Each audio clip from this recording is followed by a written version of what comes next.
इस वीडियो में आज हम फंक्शंस और पॉइंटर्स के बारे में कुछ मज़ीद पढ़ेंगे। अ, इससे पहले हम पढ़ चुके हैं कि किस तरह से हम किसी भी फंक्शन में से वैल्यूज़ पास कर सकते हैं, आर्गुमेंट पास करते हैं। और इससे पहले हमने वीडियो के अंदर फंक्शन एंड पॉइंटर की हमने स्वैप का एक फंक्शन बनाया था जिसमें दो वेरिएबल्स की वैल्यूज़ आपस में स्वैप हो रही थी। लेकिन वो हमने किया था, वो स्वैप का जो फंक्शन हमने बनाया था उसके अंदर हमने हमने क्या किया था कि फंक्शन में से वैल्यूज पास की थी। यानी हमने क्या किया था कि वेरिएबल की जो वैल्यूज थी वो हमने पास की थी। लेकिन अब हम क्या करेंगे कि हम पॉइंटर वेरिएबल जो है वो पास करेंगे अपने फंक्शन में से एज आर्गुमेंट के तौर पे। और इस तरीके को कहा जाता है कॉल बाय रेफरेंस। इससे पहले जो तरीका पढ़ा था उसका नाम था कॉल बाय वैल्यू। अब हम इसकी प्रैक्टिकल एग्जाम्पल करके देखते हैं।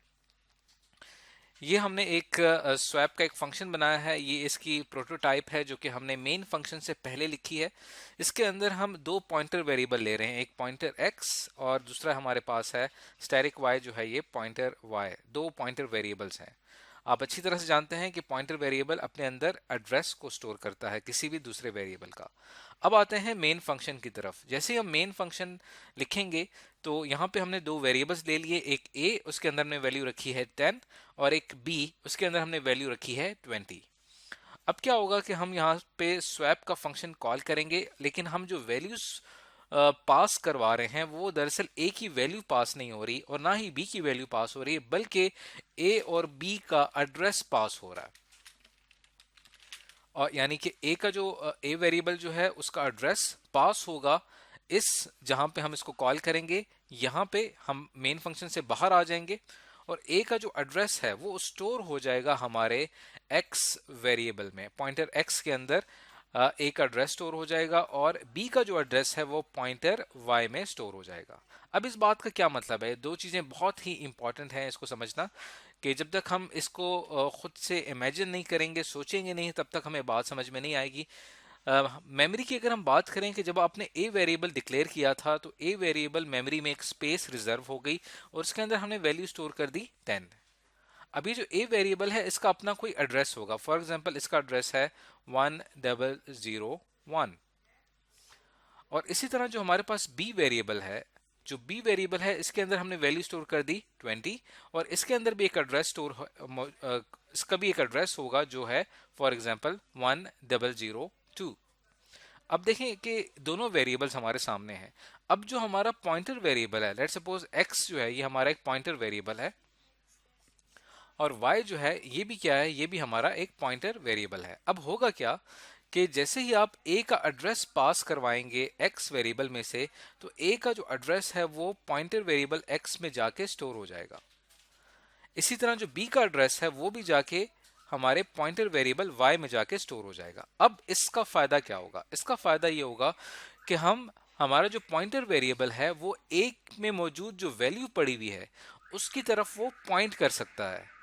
इसी तरह जो y वेरिएबल है वो क्या कर सकता है कि b की तरफ पॉइंट कर सकता है क्योंकि उसने उसका एड्रेस स्टोर किया हुआ है। और पॉइंट कैसे करेगा? जब कभी भी आप स्टैटिक x लिखेंगे, स्टैटिक x से क्या मुराद होगा कि स्टैटिक x जो है वो पॉइंट कर रहा है a की वैल्यू को, यानी स्टैटिक x का मतलब है 10। और जब कभी भी आप स्टैटिक y लिखेंगे इसका मतलब ये हुआ कि y पॉइंट कर रहा है b की वैल्यू को, इसका मतलब स्टैटिक y का मतलब क्या होगा? वो होगा 20। तो ये कुछ बेसिक कॉन्सेप्ट है मेमोरी में जो हमें समझ में आने चाहिए। तो अब हम अपना स्वैपिंग का काम करते हैं। उसके लिए हम क्या करेंगे कि जो हमारा स्वैप का फंक्शन है इसके अंदर चूंकि x के अंदर a का एड्रेस आ चुका है, y के अंदर b का एड्रेस आ चुका है। अब हम स्वैप के फंक्शन के अंदर एक वेरिएबल डिक्लेयर करेंगे टेम्प का, जो कि हमारी मदद करेगा स्वैपिंग में। अब हम क्या करते हैं कि यहाँ पे स्वैपिंग की कुछ स्टेटमेंट्स लिखते हैं। तो उसके बाद हम यहाँ पे लिखेंगे जो हमने पॉइंटर x जो है वो पॉइंट कर रहा है a की वैल्यू को, तो हमने a की वैल्यू को किस तरह से एक्सेस करना है उसको हमने टेम्प में स्टोर करवाना है। तो हम यहाँ पे लिखेंगे temp is equal to pointer x, यानी पॉइंटर x a की वैल्यू को एक्सेस करेगा जो कि हमारे पास है 10 जो है वो टेम्प में जाके स्टोर हो जाएगा। उसके बाद जो नेक्स्ट स्टेटमेंट आपने लिखनी है वो आपने यहाँ पे लिखनी है pointer x is equal to pointer y। इसमें क्या होगा कि पॉइंटर y जो है चूंकि इसने b का एड्रेस होल्ड किया हुआ है तो b की वैल्यू को पॉइंट करेगा और b की वैल्यू हमारे पास क्या है 20। वो 20 जो है वो स्टोर हो जाएगी पॉइंटर x जहां पॉइंट कर रहा है, पॉइंटर x कहां पॉइंट कर रहा है, पॉइंटर x पॉइंट कर रहा है a को, यानी a के अंदर वैल्यू स्टोर हो जाएगी 20, यानी a के अंदर b की वैल्यू स्टोर हो जाएगी। उसके बाद आपने क्या करना है कि जो आपने टेम्प की वैल्यू स्टोर की थी, जो टेम्प के अंदर वैल्यू पड़ी हुई है, जो कि हमारे पास यहाँ पे हम साथ साथ लिखते जाते हैं कि टेम्प के अंदर हमारे पास जो वैल्यू पड़ी हुई थी वो थी 10। इसको हम कमेंट्स में लिख रहे हैं ताकि ये हमारे कोड का हिस्सा ना हो। Temp is equal to 10। और इस स्टेटमेंट की वजह से क्या होगा, इस स्टेटमेंट की वजह से जो हमारी a है, a के अंदर वैल्यू स्टोर हो जाएगी 20, इस स्टेटमेंट की वजह से। उसके बाद अगली स्टेटमेंट हम देखें कि हमने अब क्या करना है कि x के अंदर टेम्प की वैल्यू स्टोर करनी है। अब b के अंदर हमने क्या करना है कि b के अंदर टेम्प की वैल्यू स्टोर करनी है। तो हम यहाँ पे क्या करेंगे, हम यहाँ लिखेंगे pointer y is equal to temp, यानी टेम्प की जो वैल्यू है, टेम्प की वैल्यू आपके पास क्या है 10, ये स्टोर हो जाएगी पॉइंटर y जहां पॉइंट कर रहा है। पॉइंटर y कहां पॉइंट कर रहा है, पॉइंटर y पॉइंट कर रहा है b की तरफ। तो जो टेम्प की वैल्यू है 10 वो जाके b में जाके स्टोर हो जाएगी, यानी b इज इक्वल टू 10। अब आप देखें कि यहाँ पे ये तीन स्टेटमेंट की वजह से वैल्यू स्वैप हो गई हैं। जो हमारे पास a की वैल्यू थी वो 10 थी, b की वैल्यू 20 थी, लेकिन जब हमने ये तीन स्टेटमेंट्स लिखी हैं, इन तीन स्टेटमेंट्स के बाद a की वैल्यू अब 20 हो गई है और b की वैल्यू 10 हो गई है। अब अगर मैं इसको कंपाइल एंड रन करके देखता हूँ तो यहाँ पे देखें क्या जवाब आएगा। हमारे पास जो a की वैल्यू जो स्वैप हुई है वो आ रही है 20 और b की वैल्यू शो हो रही है यहाँ पे 10, जबकि a की स्टार्टिंग वैल्यू, इनिशियल वैल्यू क्या थी, यहाँ पे आप कोड में चेक कर सकते हैं कि स्टार्टिंग वैल्यू यहाँ पे थी इसकी 10 और b की वैल्यू थी 20। उसके बाद फंक्शन कॉल हुआ, फंक्शन कॉल होने के बाद इस फंक्शन ने अपनी तमाम फंक्शनैलिटी परफॉर्म की पॉइंटर वेरिएबल के जरिए और ये स्वैपिंग का काम किया और यहाँ से हमें वैल्यूज रिटर्न की a और b की, पॉइंटर x ने और पॉइंटर y ने। और फिर हमारी जो प्रिंट की स्टेटमेंट थी, इन्होंने a और b की वैल्यूज को प्रिंट कर दिया। a की वैल्यू 20 प्रिंट की और b की वैल्यू 10 प्रिंट की।